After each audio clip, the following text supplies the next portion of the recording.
The inn where the rain stayed. A long sleep story for a quiet night. There are certain places in the world that do not appear on ordinary maps, not because they are hidden by magic in any dramatic or impossible way, but because most people pass them by at the exact hour when they are meant to be seen, hurrying through their own weather while thinking of appointments, unfinished conversations, quiet disappointments, and all the small invisible burdens that gather around the mind by the end of a long day.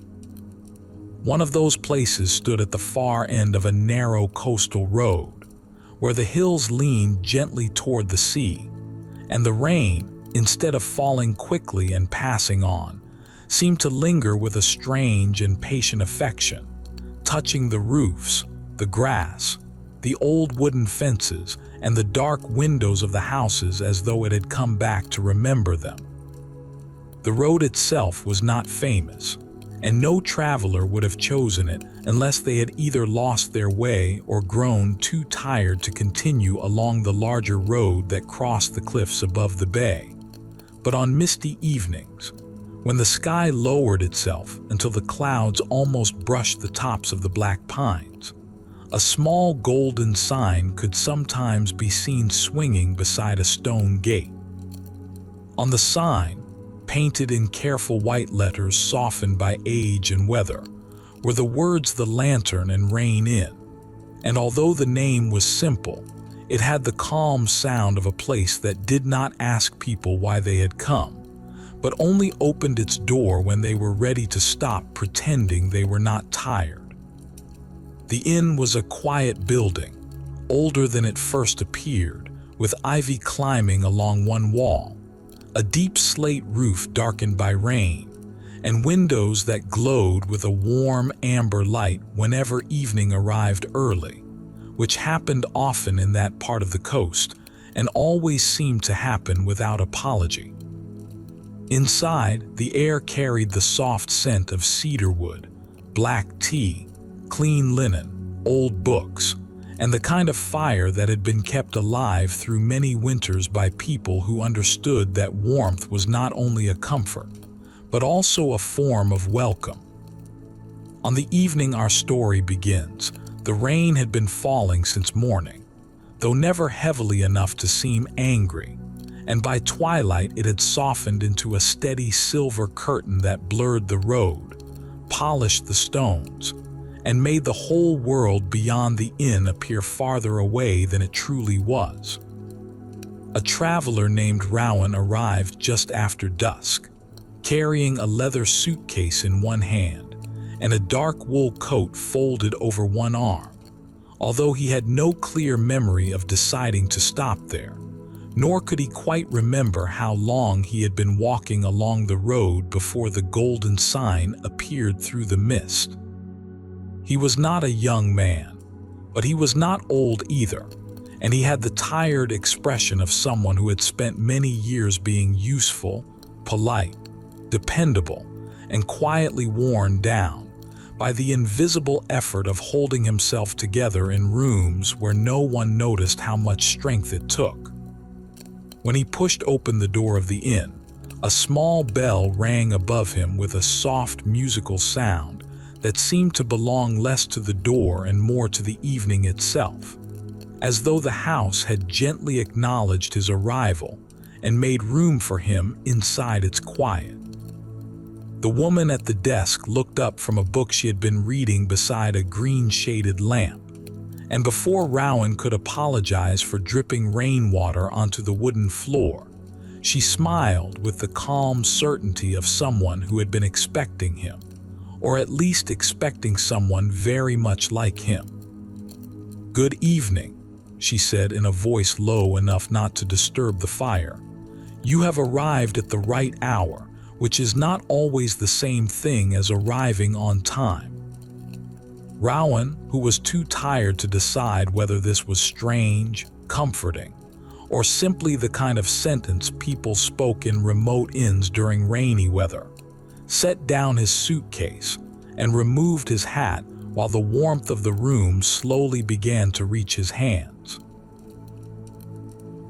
"I am not sure I meant to come here," he said, and as soon as he heard the words aloud, he realized they were truer than he had expected, because lately most of his life had felt like arriving somewhere without remembering the decision that had brought him there.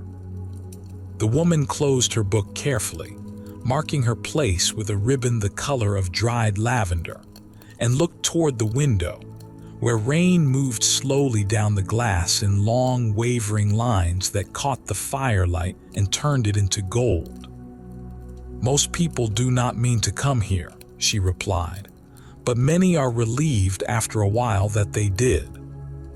Her name was Eleanor Voss, and she was the keeper of the inn, though she used the word keeper rather than owner, because, as she explained while writing Rowan's name in a large guest book, houses like that one were never truly owned by anyone, only cared for by one person until the next person was ready to care for them.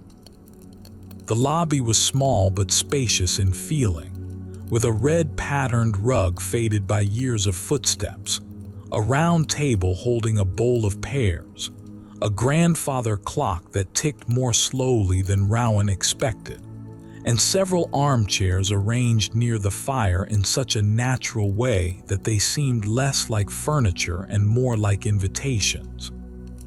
There were no other guests in the room, though Rowan had the quiet impression that the inn was not empty, because somewhere above him a floorboard creaked softly, and from deeper within the house there came the faint sound of someone turning a page in a room he could not see.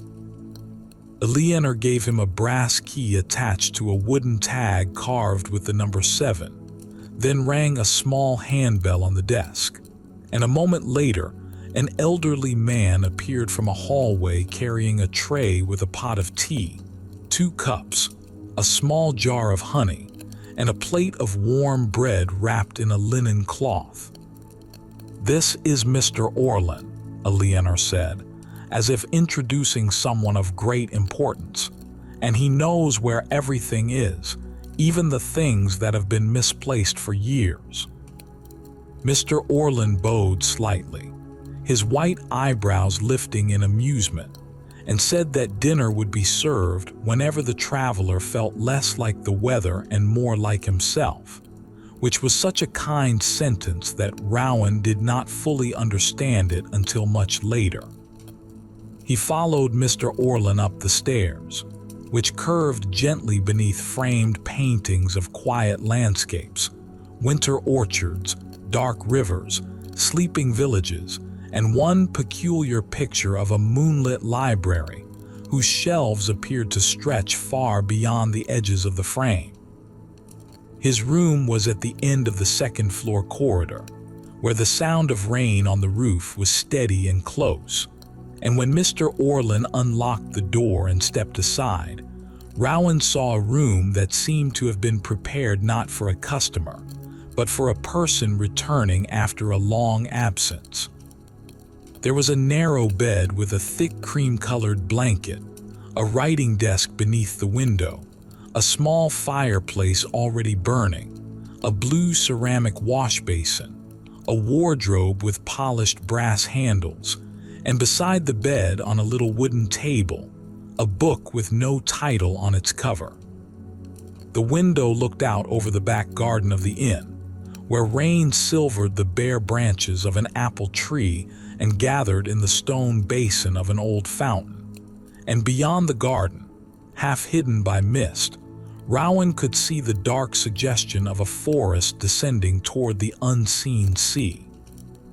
"If you need anything," Mr. Orlin said, placing the tray on the desk, "you may pull the bell cord by the fireplace, though most things people need in this house have a way of arriving before they are asked for." After the old man left, Rowan stood alone in the room for a while without removing his coat, listening to the rain, the fire, and the soft settling sounds of the old building around him. And although he had spent many nights in hotels, stations, guest rooms, and rented flats, this room seemed different because it asked nothing from him, not even gratitude. He washed his hands and face in the cool water from the basin, changed into dry clothes, and sat at the desk with the tea, watching the steam rise from the cup while the window reflected both the room behind him and the darkness outside, so that for a moment the fire and the rain seemed to exist in the same quiet place. The book beside the bed remained where it was, plain and dark, its cover made of soft gray cloth without a title, author, or ornament.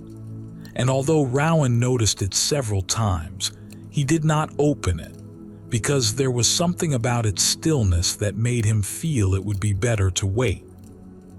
When he finally went downstairs, the inn had grown warmer and dimmer, as though evening had deepened inside the walls before it had deepened outside them, and dinner was waiting in a room lined with shelves of mismatched plates, old copper pans, dried herbs, and little glass jars filled with things Rowan could not name. At the center of the room stood a long oak table laid for one, and on it there was soup, dark bread, butter sprinkled with sea salt, roasted vegetables, and a small glass of something golden that tasted faintly of apple, honey, and rain. No one hurried him. No one asked where he had come from or where he was going, and as Eleanor appeared now and then to place another log on the fire while Mr. Orland refilled his cup without comment, the house around them continued its soft life of creaks, whispers, rain, and pages turning somewhere out of sight.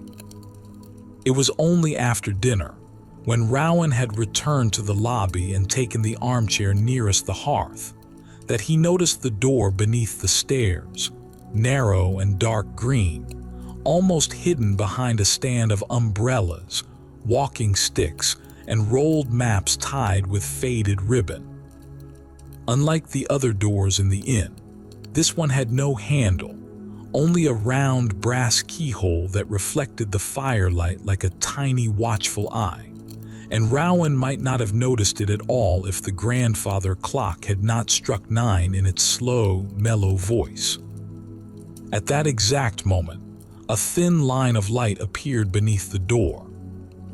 Eleanor, who had been arranging letters behind the front desk, looked up without surprise and said, "The reading room is awake tonight."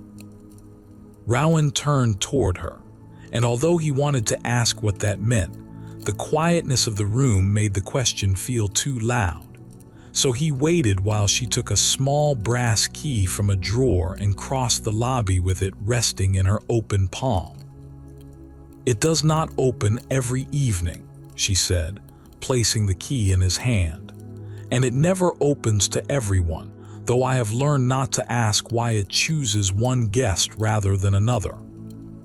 The key was warm, although it had been lying in the drawer, and its bow was shaped like a tiny lantern. "If you go in," Eleanor continued, "do not look for a particular book too quickly, because the room is better at finding what a person needs than what a person thinks they want." Rowan looked at the hidden door, then at the key resting in his palm, and asked what kind of books were kept inside. Eleanor smiled, and for the first time he saw that her eyes were not merely gray, but the color of rain clouds just before morning. "Quiet ones," she said. "Forgotten ones, books that were almost written, books abandoned before they were finished, books that remember houses, gardens, letters, lullabies, voyages, winters, and the small lives that pass unnoticed unless someone writes them down. There are moments in which curiosity does not feel like excitement, but like a hand placed gently between the shoulders, guiding a person toward a door they were always meant to open. And this was how Rowan felt as he crossed the lobby and moved the umbrellas aside. The key entered the lock smoothly, and when he turned it, the door opened inward with a sigh of old hinges, revealing not the small closet he expected, nor a cellar, nor a cupboard full of blankets and candles, but a long room that could not possibly have fit beneath the stairs. It stretched away into warm dimness, lined on both sides with shelves that rose higher than any ceiling Rowan had seen in the inn, and along those shelves were thousands of books, some bound in leather, some in cloth, some in paper, some no larger than a hand, and some so tall they had to be chained gently to the wall. Lamps hung from the ceiling on brass arms, each one covered with a shade of amber glass, and their light fell softly over reading tables, deep chairs, rolling ladders, globes, maps, locked cabinets, framed pressed flowers, and little staircases that rose to balconies where more books waited in patient silence.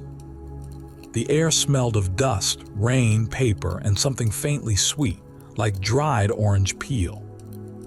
Rowan stepped inside, and the door closed behind him without a sound. For a long time he did not move, because the room seemed to breathe, not loudly and not like a creature, but like a forest at night, full of small living silences that made him feel he was not alone and yet not watched. Somewhere far above, a book shifted on a shelf. Somewhere to his left, a page turned by itself, and at the nearest table, a green lamp glowed beside an open book, while beside the book stood a cup of tea that had not been there when he entered. He approached slowly, and when he looked down at the open pages, he saw that they were blank. He sat down, and the chair was exactly the right height. The tea was exactly the right warmth, and outside some unseen window, though no window was visible, rain continued to fall with the steady tenderness of a world that had forgotten to be harsh. Then, while Rowan watched, words began to appear on the page, not all at once, but slowly, as ink might rise from beneath the paper after being hidden there for years.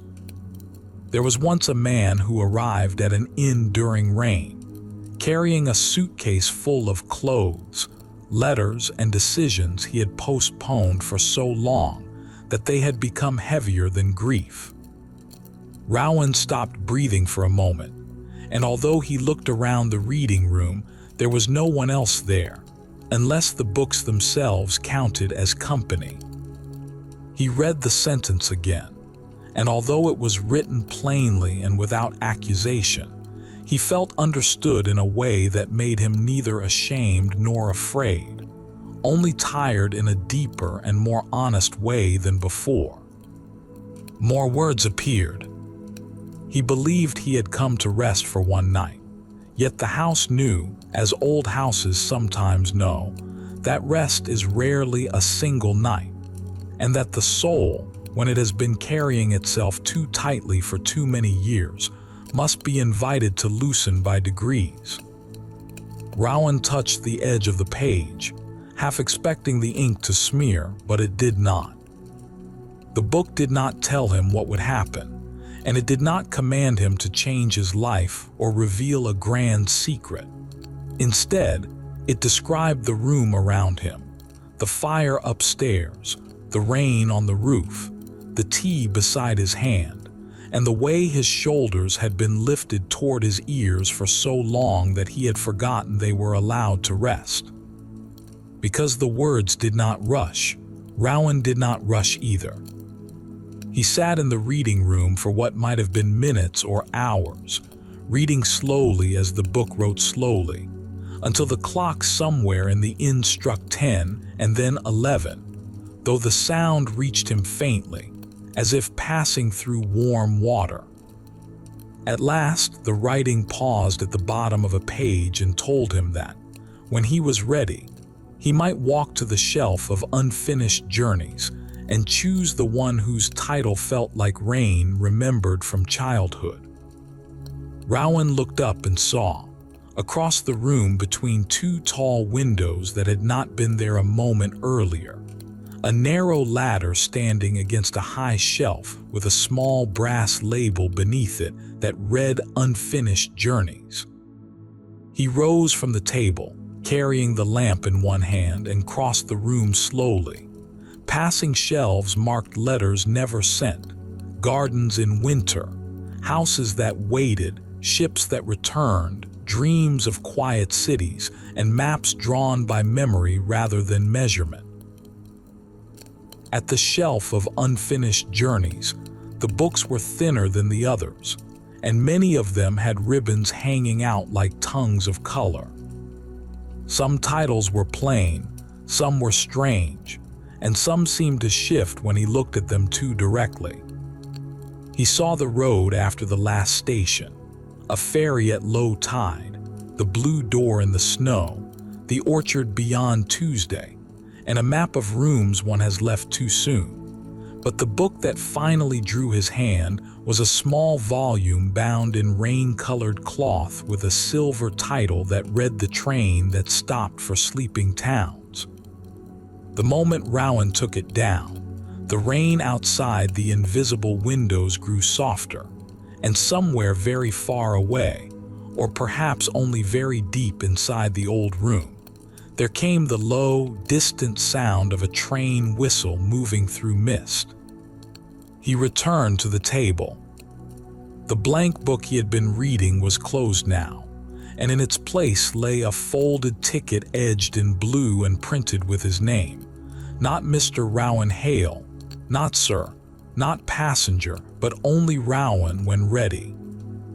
He sat with the ticket in his hand for a long while, feeling the warmth of the reading room settle around him like a blanket, and he thought of the life he had left waiting beyond the rain, of letters unanswered, decisions avoided, rooms where he had smiled when he was tired, and mornings when he had woken already weary before the day had even begun. The inn did not ask him to solve any of that tonight. The book did not demand courage. The rain did not require explanations, and even the strange ticket in his hand seemed not like an instruction, but an invitation that would remain gentle whether he accepted it now, later, or not at all. So Rowan opened The Train That Stopped for Sleeping Towns, and as the first page lifted beneath his fingers, the reading room grew dimmer. The lamps became little golden stars, and the sound of the train became clearer, slower, and nearer, until he was no longer certain whether he was sitting in a chair beneath the stairs of an old inn, or standing on a quiet platform where rain fell through lamplight, and a dark blue train waited beside the tracks. The platform was empty except for a station master in a long coat, who held a lantern in one hand and appeared to be made, not of mystery, but of patience. Behind him, the train breathed softly, releasing pale steam that drifted along the platform and curled around Rowan's shoes, while its windows glowed with the warm privacy of rooms where travelers had already surrendered to sleep. Inside, he could see curtains, polished wood, velvet seats, little reading lamps, and the blurred shapes of passengers leaning gently toward their own dreams. The station master looked at the ticket in Rowan's hand and nodded. "This train does not hurry," he said, as though explaining the most important thing first, "and it stops only where sleep has already arrived." Rowan looked back, expecting to see the reading room, the inn, or the green door beneath the stairs. But behind him there was only mist, rain, and the soft amber glow of a station clock, whose hands had no numbers to point toward. When Rowan asked where the train went, the station master smiled and told him that it traveled through the towns people remembered only when they were almost asleep. This was the sort of answer that might have irritated Rowan on an ordinary day. But here, in the rain, with the train waiting and the world behind him blurred into quiet, it seemed completely sufficient. He stepped aboard. The carriage was warmer than the platform, and it smelled faintly of wool, old leather, polished brass, and the tea that appears in dreams when one needs it most. A small compartment had been prepared for him, with a shaded lamp, a folded blanket, a narrow table, and a window where rain gathered in trembling beads before sliding away into darkness. As he sat down, the train began to move so gently that he did not feel the first motion, but only noticed that the platform lamps had started drifting backward one by one through the mist. No whistle sounded now, no announcement disturbed the carriage, and the train simply carried itself into the night, passing beyond the station, beyond the inn, beyond the road by the sea, and into a landscape made of rain, sleep, and old remembered places that wait inside the mind long after waking life has forgotten their names. Rowan leaned back against the seat, the ticket still resting in his hand, and for the first time in many months he allowed himself to do nothing. Outside the window, the countryside moved by in deep blue shadows. A field appeared, silvered with rain, then a bridge over a black river, then a row of houses with all their curtains drawn, and then a little station where no one got on and no one got off, but where a single lantern burned beneath a sign that read Malloby, a name Rowan felt he had known as a child, though he could not say from where. The train slowed there, not stopping completely, only passing gently enough that he could see through the station window into a room where a woman slept beside an unfinished letter, her hand still resting near the page, while a cat curled in the circle of lamplight beside her. The sight was so ordinary, so tender, and so quietly complete that Rowan felt his eyes grow heavy. The train continued. Rain softened the glass. The lamp above him hummed faintly, and somewhere down the carriage a passenger turned a page in sleep. As the world outside became darker and gentler, Rowan realized that the journey was not taking him away from his life, not exactly, but carrying him through the hidden rooms beneath it, through the places where forgotten rest, old kindness, and quiet permission had been waiting for him all along. The next station appeared near midnight. Its sign read Bellwether Green, and it stood beside a meadow where hundreds of small white flowers shone in the rain like fallen stars. Here the train stopped, the doors opened with a soft sigh, and although no one entered, the scent of wet grass, milk, lavender soap, and summer evenings drifted into the carriage. Rowan looked out and saw a lane leading away from the platform toward a village sleeping under thatched roofs, and in one window far down the lane, a candle burned beside a rocking chair. He did not know why this made him feel safe, only that it did. The station master passed through the carriage carrying his lantern, and when he reached Rowan's compartment, he paused without looking in. "Some places are not meant to be visited," he said quietly, "but only remembered enough to soften the heart."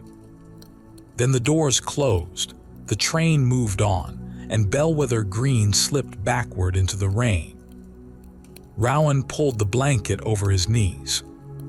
His suitcase was gone, though he did not feel alarmed by this, because he understood in the quiet logic of dreams and very old inns that whatever he truly needed had either been brought with him or was waiting somewhere ahead.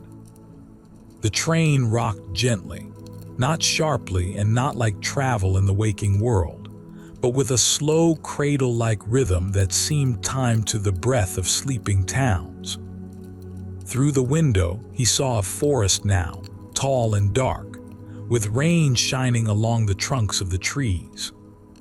Small lights moved between them, perhaps lanterns, perhaps fireflies, Perhaps the memories of people who had once walked there in childhood and never entirely left.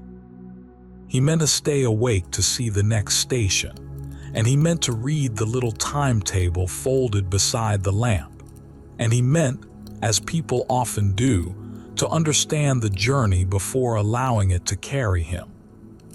But the seat was warm, the rain was steady, and the train, faithful in its slowness, carried him deeper into the night.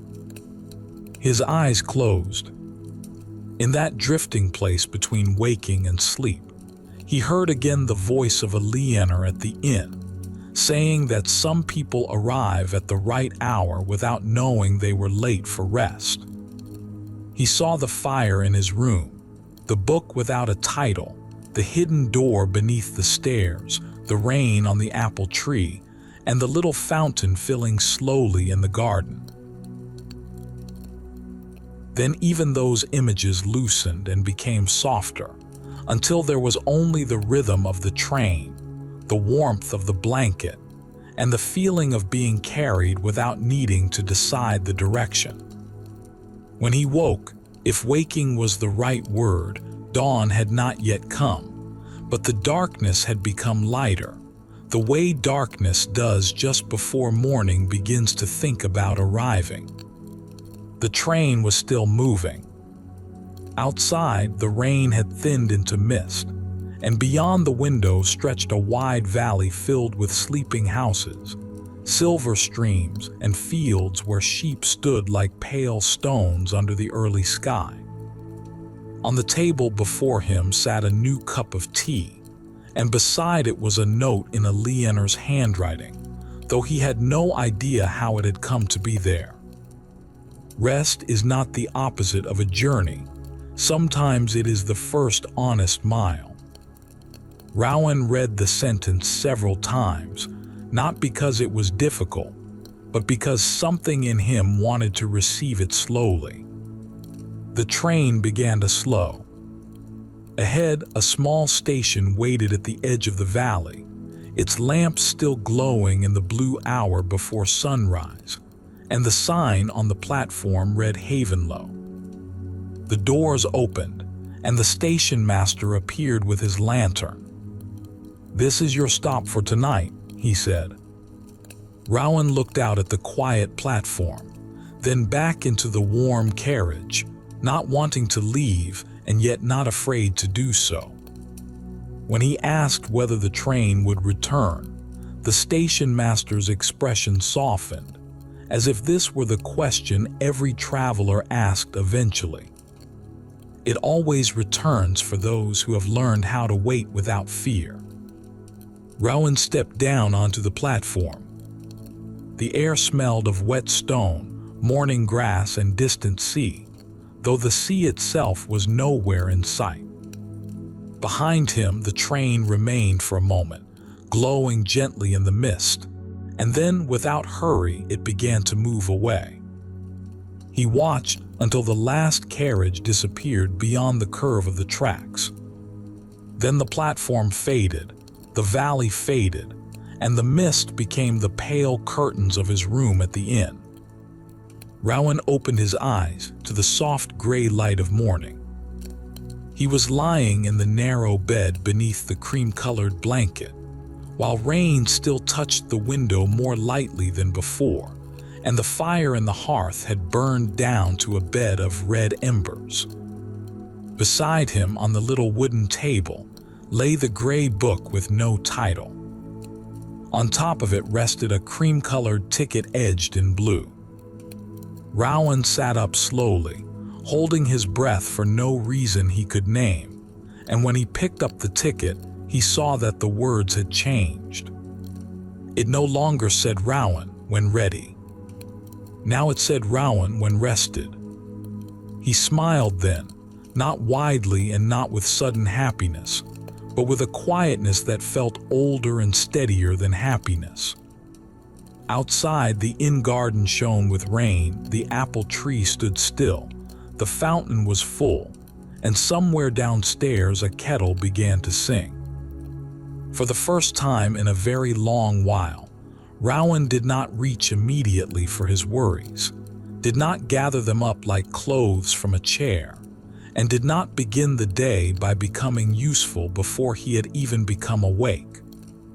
He simply sat by the window and watched the rain move through the garden. He let the morning arrive. He let the house breathe around him. He let himself remain, for a little longer, in the peaceful understanding that not every journey must be taken quickly, not every answer must be found before breakfast, and not every tired person must explain why they are tired before they are allowed to rest.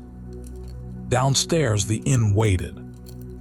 The reading room, perhaps, slept again behind its green door, while the train, wherever it had gone, moved softly through towns whose names could only be remembered near dreams. Outside, over the roofs, over the garden, and over the road that led back toward the world, the rain continued falling with endless patience, not to delay him and not to trap him, but only to remind him in its gentle and ancient language that some nights are given to us not so we may escape our lives, but so we may return to them less afraid, less hurried, and more fully ourselves. For now there was tea, there was morning, there was the sound of rain, and there was still time to rest. By the time Rowan finally left his room and went downstairs, the rain had changed from the steady night rain of arrival into a lighter morning rain, the kind that did not seem to fall so much as drift, touching the windows, the garden stones, and the leaves of the apple tree with a quiet persistence that made the whole inn feel as though it were floating somewhere between sleep and waking. The lobby was empty when he reached it, though the fire had already been built up again. The bowl of pears had been replaced with a smaller bowl of dark plums, and on the front desk, beside Eleanor's green-shaded lamp, the guest book lay open to the page where his name had been written the night before in her careful hand. For a moment Rowan stood at the foot of the stairs and listened, not because there was anything unusual to hear, but because the inn had a way of making ordinary sounds seem worth listening to. And in that soft morning quiet he heard the ticking of the grandfather clock, the low breath of the fire, the rain on the front windows, and somewhere deeper in the house, the slow movement of a kettle being lifted from a stove. He thought of the train, of the sleeping towns, of the station master with the lantern, and of the small blue-edged ticket that now lay folded in his coat pocket, although he had checked 3 times already and still could not decide whether finding it there made the journey more real or only more dreamlike. The dining room looked different in daylight, gentler and more domestic, with the long oak table now set near the window instead of in the center of the room, and beyond the glass the garden appeared washed clean, its paths shining with rain, its hedges dark and glossy, its old fountain filled to the rim with water that trembled whenever a drop fell into it from the branches overhead. Mr. Orlin was standing near a sideboard, arranging a pot of tea, a basket of warm rolls, a dish of butter, stewed apples, soft cheese, and a small jar of honey so pale it seemed to have been made from flowers that bloomed only in fog. "Good morning," he said without turning around, as though he had known from the sound of Rowan's footsteps exactly who had entered and how rested he had become since the previous evening. Rowan wished to answer simply, but the words he expected did not come at once, because saying good morning felt oddly insufficient after a night in which he had sat in a hidden reading room, boarded a train that traveled through sleeping towns, and woken with a ticket that remembered him differently than before. At last he said, "It is morning at least," and Mr. Orlin, who seemed satisfied by the honesty of this, nodded as though that was often the best beginning one could manage. Eleanor entered a few minutes later carrying a folded newspaper that looked as though it had been delivered from another century, and when she placed it beside the tea, Rowan noticed that its pages were blank except for the weather, which had been printed in a narrow column at the top. Rain until noon, mist along the lower road, brighter air after 3, and a quiet evening if nothing is disturbed. He looked up at her, and she smiled in a way that did not invite questions too quickly. "The paper is usually correct," she said, sitting opposite him with her own cup of tea. "Though it has always been better at weather than at news, perhaps because weather is honest enough to repeat itself and news is too proud to admit that it does." Rowan ate slowly, not because he was not hungry, but because everything had the deep, comforting taste of something prepared by a house that believed food should return a person to themselves by degrees, rather than simply fill an empty place. The rolls were warm enough to soften the butter instantly. The apples had been cooked with cinnamon and a little lemon, and the tea was strong and dark, carrying the scent of rain-damp wood and morning fires. For a while no one spoke, and Rowan found that the silence at the table did not feel awkward, as silences so often did in the world beyond the inn, where every pause seemed to ask to be filled before it revealed too much. Here, the silence was part of the meal. It belonged to the room, to the rain, to the steam rising from the cups, to the garden beyond the window, and to the slow understanding, still new in Rowan, that he was not required to explain himself before being allowed to stay. After breakfast, Eleanor folded the blank newspaper and placed it beside the pears, then looked toward the garden as though listening to something there.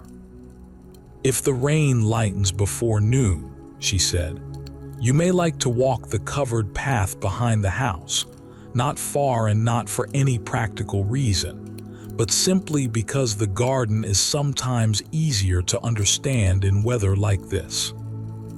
Rowan followed her gaze to the window, where the old apple tree stood with water gathering at the tips of its branches, and he felt the same gentle curiosity he had felt the night before when the door beneath the stairs had woken with a line of light. "Does the garden also open only when it chooses?" he asked. Eleanor's smile deepened, though not enough to become amusement. "Most gardens do," she replied, "but people are often too busy deciding what a garden is supposed to be to notice when it becomes something else." By late morning, the rain had softened just as the newspaper promised, and Rowan stepped out through the back door wearing his dark coat, his hands tucked into his pockets, the ticket resting like a secret against his fingers. The garden was larger than it had seemed from the window, not grand in the formal sense, but deep and layered, with narrow paths curving between wet hedges, beds of silver-green herbs, moss-covered stones, empty benches, and low walls where rainwater gathered in the cracks and reflected pale pieces of sky. A covered walkway ran from the back of the inn toward the far end of the garden, its wooden roof supported by old posts wrapped in climbing vines, and as Rowan followed it, he noticed small brass lanterns hanging at intervals, unlit in the morning but polished as carefully as though evening might arrive at any moment and require them. The sound of the inn faded behind him, replaced by the soft ticking of rain on leaves, the hush of wet grass beneath the wind, and the occasional fall of water from a branch into the earth, each drop distinct and patient, as though the garden were speaking in a language too slow to be translated.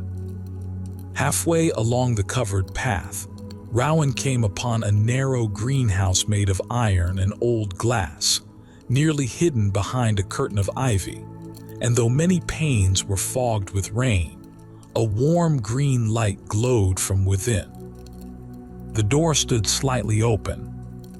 He might have walked past, yet something about the warmth behind the glass, or the smell of damp soil drifting through the opening, made him pause and look inside.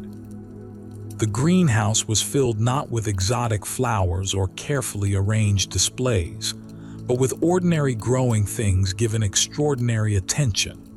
Pots of rosemary and thyme, trays of young lettuce, jars of cuttings rooting in water, small citrus trees, ferns, mint, lavender, and a long table where several clay pots had been labeled in handwriting he recognized as a lienor. One label read, "For the guest who has forgotten patience." Another read, "For someone who will arrive in winter." A third, beside a pot of dark soil in which nothing had yet appeared, read, "Not all seeds are late because they have failed." Rowan stood in front of that last pot for a long while, feeling the quiet sentence work on him without asking permission. At the back of the greenhouse, beside a little stove that kept the room warm, an old wooden chair had been placed near a rain-streaked window, and on the chair lay a folded blanket and a small notebook bound in green cloth. Unlike the book in his room, this notebook had a title written in gold across the cover. The Weather Inside Things. Rowan did not open it immediately, partly because the inn had already taught him that not every closed object wished to be opened at once, and partly because he was beginning to understand that waiting in that place was not a delay but a form of listening. He sat in the chair, wrapped the blanket loosely around his shoulders, and looked out through the greenhouse glass at the garden beyond. The rain made everything indistinct at the edges, so that the hedges, the apple tree, the fountain, and the distant roof of the inn seemed less like separate things and more like pieces of one long remembered dream. After a time, the notebook opened by itself on his lap. There was no suddenness in it, no dramatic flutter of pages, only a small movement, as if a hand he could not see had turned to the correct place and then withdrawn politely. On the open page in green ink, a sentence had already been written. Some travelers believe they are tired because they have walked too far, when often they are tired because they have walked for too long in a direction chosen by an older version of themselves. Rowan read the sentence slowly, and as he did, the sound of rain on the greenhouse roof seemed to deepen, becoming not louder but more present, like a thought that had been waiting for a quiet enough room. He did not know exactly what direction the sentence referred to, because his life beyond the inn had not been disastrous or cruel in any obvious way, and perhaps that was part of the difficulty. It had been reasonable. It had been useful. It had been built out of duties, manners, careful decisions, accepted invitations, postponed questions, and the steady habit of becoming what each room required him to be before asking whether he wished to be there at all. The page waited while he thought, and then more words appeared beneath the first sentence.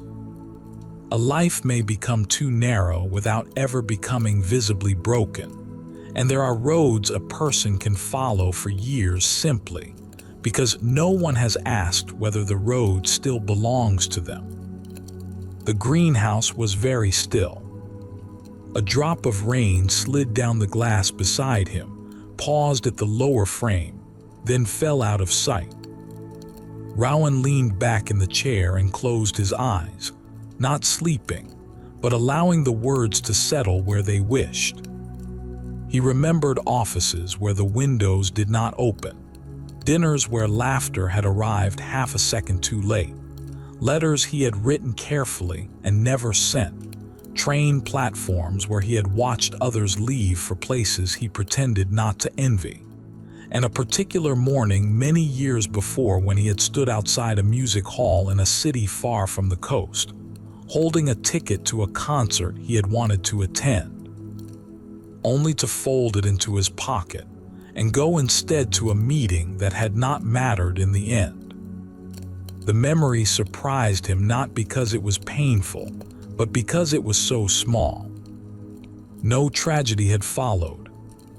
No great loss had been marked. He had simply chosen the useful thing over the living thing, as he had done so many times that the shape of the choosing had become invisible.